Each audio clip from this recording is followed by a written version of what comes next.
नमस्कार दोस्तों, TET classes with Sneha में आपका स्वागत है। दोस्तों, आज की वीडियो में यूपी टेट 2023 प्रीवियस ईयर के सीडीपी के 30 क्वेश्चंस को सॉल्व करेंगे। आइए क्लास शुरू करते हैं। क्वेश्चन है, कोहलर यह सिद्ध करना चाहता था कि सीखना क्या है। दोस्तों, फर्स्ट का सी ऑप्शन सही होगा, संज्ञानात्मक संकार्य है।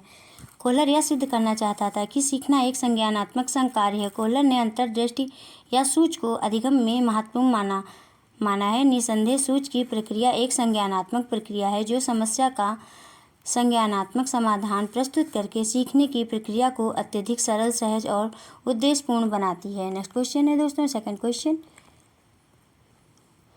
किसी भी नई भाषा को सीखने के लिए कहाँ से प्रारंभ किया जाना चाहिए। कहाँ से प्रारंभ किया जाना चाहिए दोस्तों। सेकंड का ए ऑप्शन सही होगा, अक्षरों व शब्दों के मध्य सहचर्य से। किसी नई भाषा को सीखने के लिए अक्षरों व शब्दों के मध्य सहचर्य से प्रारंभ किया जाना चाहिए, क्योंकि भाषा सीखने की प्रक्रिया क्रमिक रूप से होती है। बालक पहले अक्षरों, फिर शब्दों और अंत में वाक्य को सीखता है, इसलिए इनके मध्य सहचर्य होना अति आवश्यक होता है। नेक्स्ट क्वेश्चन है दोस्तों, थर्ड क्वेश्चन, समावेशी कक्षा में किस प्रकार के छात्र शामिल होते हैं। थर्ड का कौन सा ऑप्शन सही होगा दोस्तों। थर्ड का बी ऑप्शन सही हो जाएगा, सामान्य और विशिष्ट छात्र। समावेशी कक्षा में सामान्य और विशिष्ट दोनों प्रकार के छात्र अध्ययन करते हैं। समावेशी विद्यालय ऐसे संसाधन कक्ष का निर्माण करते हैं जिनमें सामान्य बच्चों के साथ साथ विशिष्ट बच्चे भी शिक्षा ग्रहण कर सकते हैं। ऐसे कक्ष संसाधन युक्त, शिक्षण सहायक सामग्री युक्त तथा संसाधन शिक्षक युक्त होते हैं। नेक्स्ट क्वेश्चन है दोस्तों, फोर्थ क्वेश्चन, अधोलिखित में गणित संबंधी अधिगम अक्षमता को कौन सा पद परिभाषित करता है। फोर्थ का कौन सा ऑप्शन सही होगा दोस्तों। सी ऑप्शन सही होगा, गणना दोष। गणना दोष गणित संबंधी अधिगम अक्षमता को परिभाषित करता है। गणना दोष से संबंधित अधिगम अक्षमता को डिस्कैलकुलिया कहा जाता है। इस प्रकार के अक्षमता वाले बच्चों में अंकगणितीय संक्रियाओं के चिन्हों को समझने में कठिनाई, दिशा ज्ञान का अभाव और अल्प समझ, नकद अंतरण और भुगतान संबंधी समस्याएं होती हैं। नेक्स्ट क्वेश्चन है दोस्तों, फिफ्थ क्वेश्चन, समावेशीकरण की सफलता के लिए आवश्यक है। फिफ्थ का कौन सा ऑप्शन सही होगा दोस्तों। डी ऑप्शन सही होगा, संवेदनशीलता। समावेशीकरण की सफलता के लिए संवेदनशीलता अत्यंत आवश्यक है। यह संवेदनशीलता समाज, समुदाय, परिवार, विद्यालय, शिक्षक तथा अन्य समकक्षीय स्तर तक होना चाहिए, ताकि विशिष्ट आवश्यकता वाले बच्चे अपने आप को समाज के अन्य सदस्यों से अलग ना समझें तथा समाज में अपने आप को समायोजित कर सकें। नेक्स्ट क्वेश्चन है दोस्तों, सिक्स्थ क्वेश्चन, निम्न में से कौन सा संवेग का तत्व नहीं है। सिक्स्थ का डी ऑप्शन सही होगा, संवेदी संवेग का तत्व नहीं है, क्योंकि संवेग उत्पन्न होने पर प्राणी में दो स्तर पर परिवर्तन दिखाई देते हैं, पहला शारीरिक स्तर पर और दूसरा मानसिक स्तर पर। नेक्स्ट क्वेश्चन है दोस्तों, सेवेंथ क्वेश्चन, संज्ञानात्मक क्षेत्र का सही क्रम है। कौन सा सही क्रम है दोस्तों, बताइए कौन सा ऑप्शन सही होगा। सेवेंथ का डी ऑप्शन सही हो जाएगा, ज्ञान, अवबोध, अनुप्रयोग, विश्लेषण, संश्लेषण, फिर मूल्यांकन। बेंजामिन एस ब्लूम ने शिक्षण के उद्देश्यों को 3 क्षेत्रों में विभाजित किया। पहला संज्ञानात्मक क्षेत्र के उद्देश्य, फिर दूसरा भावात्मक क्षेत्र के उद्देश्य और तीसरा है मनोगत्यात्मक क्षेत्र के उद्देश्य। नेक्स्ट क्वेश्चन है दोस्तों, 8th क्वेश्चन, निम्न में से कौन सा अच्छे शिक्षण की विशेषता नहीं है। 8th का कौन सा ऑप्शन सही होगा दोस्तों। ये ऑप्शन सही होगा,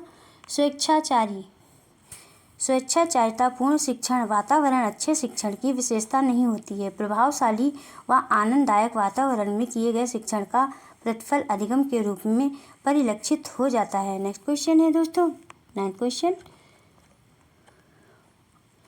अभिप्रेरणा का प्रत्याशा सिद्धांत किसके द्वारा दिया गया है। 9th का ए ऑप्शन सही होगा, विक्टर ब्रूम द्वारा।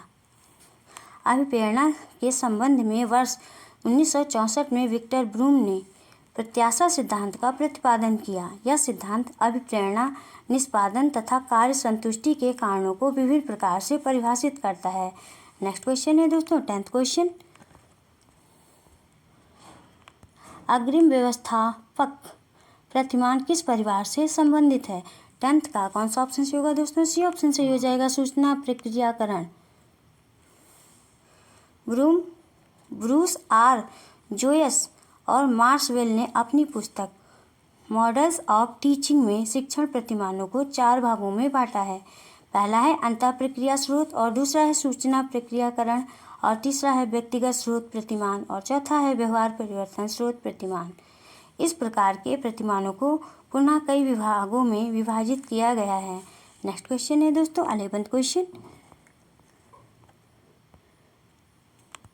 कौशलों के स्थानांतरण के लिए कौन सा उपयोगी है? कौन सा उपयोगी है दोस्तों? 11th का ये ऑप्शन सही होगा। कौशल अंतरण एक गति है, ना कि उद्देश्य। नेक्स्ट क्वेश्चन है दोस्तों 12th क्वेश्चन। निम्न में से कौन सा शिक्षण का सूत्र नहीं है? 12th का डी ऑप्शन सही हो जाएगा। निगमन से आगमन की ओर शिक्षण का सूत्र नहीं है। नेक्स्ट क्वेश्चन है दोस्तों 13 क्वेश्चन। सूक्ष्म शिक्षण चक्र का प्रथम पद होता है। 13 का सी ऑप्शन सही होगा, योजना बनाना। A.W.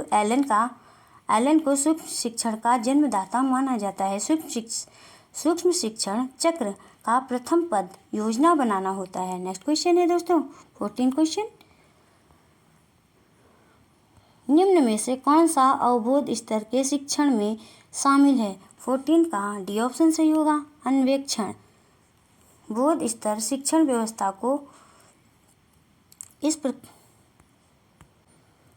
बोध स्तर शिक्षण व्यवस्था को कई सोपानों में विभाजित किया गया है। पहला है अन्वेक्षण, फिर दूसरा है प्रस्तुतिकरण, तीसरा है आत्मीकरण अथवा परिपाक, और चौथा है वर्णन अथवा अभिव्यक्तिकरण। नेक्स्ट क्वेश्चन है दोस्तों 15 क्वेश्चन। शैक्षिक सुधारों में प्रभावी विकेंद्रीकरण तथा संभव होगा। शैक्षिक सुधारों में प्रभावी विकेंद्रीकरण तभी संभव होगा। पहला है ए है जब खंड व संकुल संदर्भ केंद्रों की भागीदारी बढ़े, बी है स्थानीय संदर्भ व्यक्ति उपलब्ध हो, और सी है अध्यापकों के पास संसाधन और प्रासंगिक सामग्री भी मौजूद हो। सही उत्तर चुनिए दोस्तों, कौन सा ऑप्शन से होगा इस क्वेश्चन का? इस क्वेश्चन का डी ऑप्शन सही हो जाएगा दोस्तों, ए, बी और सी। नेक्स्ट क्वेश्चन है दोस्तों 16 क्वेश्चन। एक छात्र पढ़ रहा है, उसका नाम लेकर किसी ने बुलाया, निम्न में से किस संवेदना द्वारा वह छात्र अपनी अनुक्रिया प्रकट करेगा? 16 का कौन सा ऑप्शन सही होगा दोस्तों? सी ऑप्शन सही हो जाएगा, ध्वनि संवेदना। ज्ञानेंद्रियों के द्वारा व्यक्ति पर होने वाले प्रभाव को संवेदना कहते हैं। यदि कोई छात्र पढ़ रहा है और उसका नाम लेकर कोई व्यक्ति बुलाता है तो सर्वप्रथम वह हाँ में जवाब देगा, अर्थात वह अपनी अनुक्रिया ध्वनि संवेदना के माध्यम से प्रकट करेगा। नेक्स्ट क्वेश्चन है 17 क्वेश्चन। पियाजे के सिद्धांत के अनुसार प्राक संक्रियात्मक अवस्था की अवधि क्या है? 17 का सी ऑप्शन सही होगा दोस्तों, 2 से 7 साल। पियाजे के अनुसार बालक का संज्ञानात्मक विकास 4 अवस्थाओं से होकर गुजरता है। पहला है संवेगात्मक गामावस्था, जो जन्म से 2 वर्ष तक होती है, और दूसरा है प्राक संक्रियात्मक अवस्था, जो 2 वर्ष से 7 वर्ष तक होती है, और तीसरी है मूत्र संक्रियात्मक अवस्था, जो 7 वर्ष से 11 वर्ष तक होती है, और चौथी है औपचारिक संक्रियात्मक अवस्था, जो 11 वर्ष से 15 वर्ष तक होती है। इस प्रकार प्राक संक्रियात्मक अवस्था 2 वर्ष से 7 वर्ष तक होती है। नेक्स्ट क्वेश्चन है दोस्तों 18 क्वेश्चन।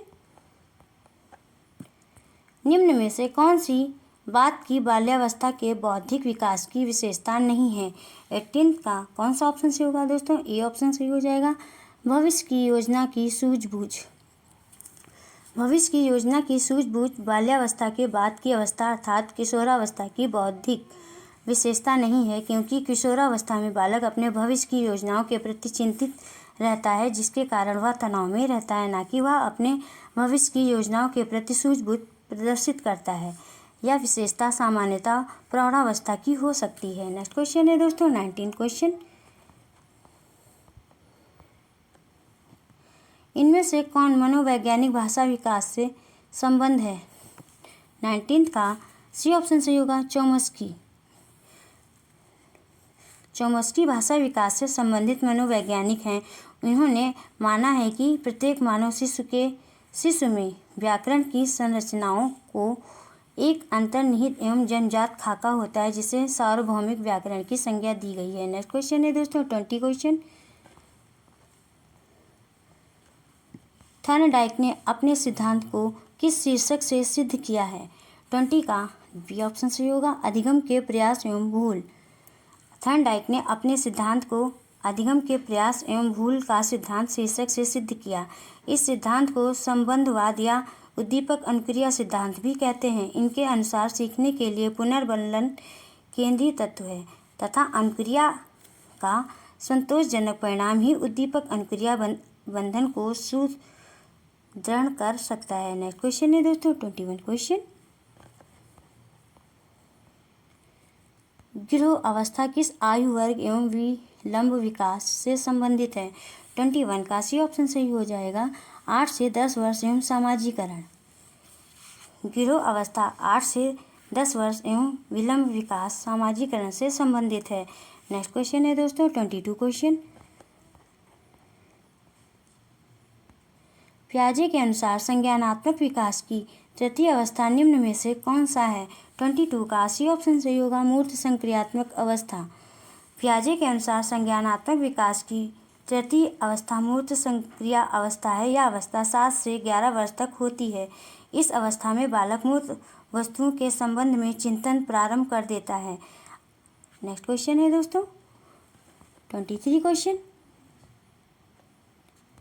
निम्न में से अधिगम में योगदान देने वाले मनोवैज्ञानिक कारकों में कौन सा शामिल नहीं है? 23 का डी ऑप्शन सही हो जाएगा, विषय वस्तु का स्वरूप। विषय वस्तु का स्वरूप अधिगम में योगदान देने वाले मनोवैज्ञानिक कारकों में शामिल नहीं है। अधिगम की इच्छा, प्रेरणा, रुचि, बुद्धि, अभिवृत्ति, परिपक्वता, वैयक्तिकता आदि अधिगम में योगदान देने वाले मनोवैज्ञानिक कारक हैं। नेक्स्ट क्वेश्चन है दोस्तों 24 क्वेश्चन। निम्न में से सामाजिक मूल्य कौन सा है? 24 का ए ऑप्शन सही हो जाएगा, सहायता परक व्यवहार। नेक्स्ट क्वेश्चन है दोस्तों 25 क्वेश्चन।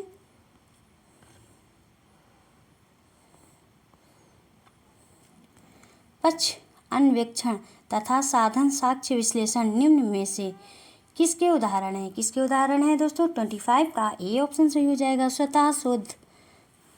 स्वतः शोध विधि में व्यक्ति समस्या का समाधान करने के लिए सभी विकल्पों को नहीं ढूंढता है, बल्कि सिर्फ उन्हीं विकल्पों का चयन करके समस्या समाधान करने की कोशिश करता है जो उन्हें संगत प्रतीत होते हैं। पक्ष अन्वेक्षण तथा साधन साक्ष्य विश्लेषण इसकी दो प्रमुख प्रविधियां हैं। नेक्स्ट क्वेश्चन है दोस्तों 26 क्वेश्चन। सीखने के वक्र अभ्यास द्वारा सीखने की मात्रा, गति और प्रगति की सीमा को ग्राफ पर प्रदर्शित करते हैं, यह किसने कहा है? 26 का कौन सा ऑप्शन सही होगा दोस्तों?